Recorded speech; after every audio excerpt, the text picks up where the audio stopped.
There are various ways to play Squad Busters, and today we're going to be going over 10 types of players that you're likely to run into. Starting with the LumberJack. That one player who loves chopping down trees. You might as well change your name to Greg. Farming trees is such a nice and passive way to farm gems and gold for the majority of the game, and I love my level 3 Greg. It's the first character that I aim to level up as quick as I could. Admittedly, more often than not, I just want to run around, collect trees, maybe smoke them. But yeah, the LumberJack, it's so damn satisfying. Starting out with Greg and getting that fusion is like having a coffee before starting your day. I need to do it. The Bully is the player who will chase you down until all your characters are busted. And I mean chase you down until you have no more boost, but you keep having to push on it every couple seconds to get that last drop out of it.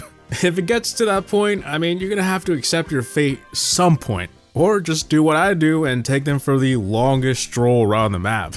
Hey man, I don't want to die, so I'm just gonna waste your time. If I'm in that situation and I know I'm gonna lose, I'm gonna troll the shit out of them because what else is there to do?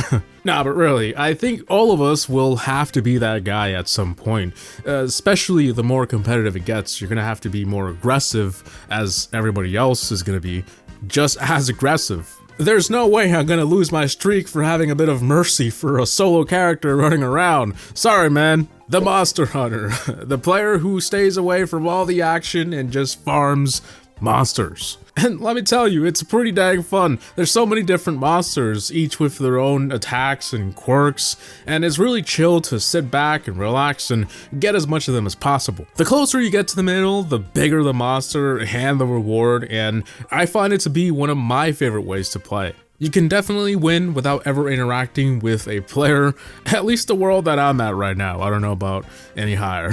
The Noob. We all had to start from somewhere, right? I mean, just a few days ago, we were all noobs. Not knowing how to run, hoarding gold, or constantly moving when trying to attack. There's something special about the first time you boot up a game and don't know what the f is going on. Having to learn the ropes and you're making all these goofy ass mistakes because you suck ass. But then you learn and now you're the one busting noobs. How the tables have turned, huh? The Brawl Stars guy. This is a player who has been primarily playing Brawl Stars and just downloaded Squad Busters. I swear, I was playing a game the other day and there was a player spinning near me and I immediately got Brawl Stars flashbacks. Like, what? I don't even think you could team in this game, bro. But yeah, I can only imagine the transition is a little weird. The fact that you have to stop moving to attack is such a big difference from Brawl Stars because, you know, you're usually running around and shooting. Also, the fact that the abilities you unlock from the characters are all automatic, so there's nothing you need to do in your part, just stop moving.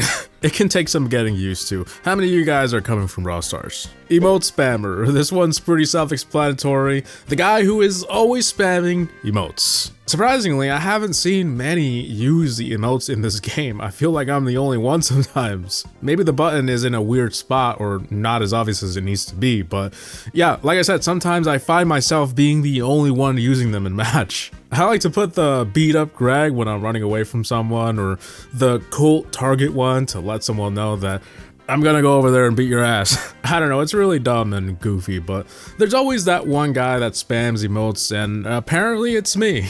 The Gem Grabber, the guy who chills at the mine for the majority of the game. Must have some balls of steel because the center of the map is so chaotic. Every time I accidentally walk into the gem mine, I at least lose one character, like I'm paying a highway toll or something. Nah, but really, it's not that bad. It's certainly a playstyle that is different from resource or monster hunting, but it's totally viable and actually pretty fun. At least for me, I don't know, don't listen to me, I ain't no pro. But yeah, there's always gonna be at least one player who rushes to the middle to conquer the area for the rest of the game. The Baller. This is a player that buys everything in the shop, using code Havoc, of course. In every Supercell game, we have the free-to-play players, then there are the ones who buy the occasional pack or season pass, and then there's the ones that drop their whole goddamn paycheck on it. I find it really interesting though how in Squad Busters there's no gemming, so to speak. it's just gold and real money. I assume what you would do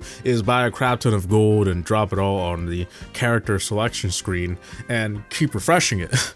That's one way, I guess. The streak specialist, that one player who makes sure he is always on a high streak. Symptoms can vary, but may or may not include having to pay to continue the streak, sweating, playing overly aggressive to make sure they are nowhere near 5th place with the other peasants, going broke in real life because squad be bussin', and having anger issues and taking it out on their wife and kids. Nah, I'm kidding, but I've seen some insane streaks and I could never. But man, what a flex, huh? Keeping a streak is not as easy after a certain point, and I gotta give it to them, it's pretty impressive. The OG. It's never too early. There are tons of OG players out there, and I know what you're thinking. The game's brand new, bro. What are you talking about? Well, what I mean by that is the players who played the first closed beta in January 2023, or any other beta throughout that year. Squad Busters has since drastically changed, and I'm sure the OG players out there will have some stories to tell. Back in my day, characters had skins you could buy with the 4 currencies there were. Maybe I wouldn't call it good old days. So guys, that wraps it up. Those are 10 types of players in Squad Busters. Obviously, there's way more, and if you guys enjoyed, definitely let me know if you guys want to see a part 2. But yeah, as always, I hope you guys enjoyed today's video. Please like, comment, and subscribe. And as always, Havoc Gaming out. Peace!